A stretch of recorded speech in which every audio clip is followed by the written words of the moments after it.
Hello, everyone. Could you save someone's life in the event of a serious accident? Well, in this edition of the OCHD's Health Headlines, Scott Carter shows us how anyone can perform a critical life saving technique in a bleeding emergency before EMTs arrive.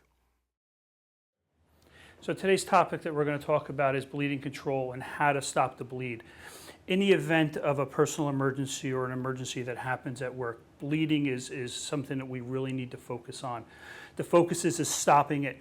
Life threats can happen within only a couple of minutes, and we want to be able to identify what that bleed is. Two types of bleeding, one being arterial, the second being venous.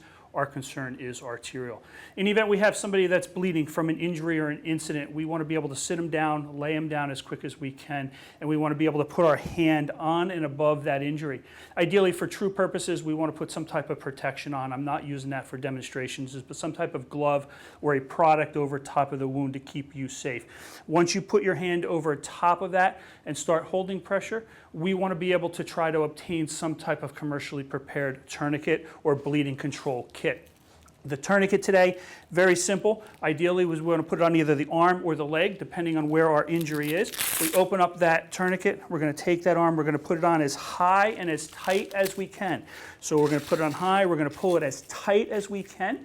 And then from there, we're going to go ahead and start turning that windlass. That windlass is going to start compressing the muscle and the mass against the bone to slow down that bleeding. We're going to turn it as much as we can until it can't go any longer.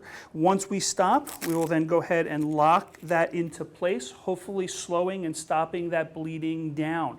Once we stop that bleeding in place, the patient may not feel comfortable. It may hurt. Doesn't mean you did it wrong. It means that you did it actually correct.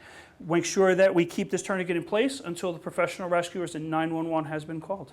Okay, thanks, Scott. Now, keep in mind, statistics also show more people are surviving and making it to the hospital in time because these simple techniques were applied. Okay, that's going to do it for now. I'm Brian LePay. We'll see you next time.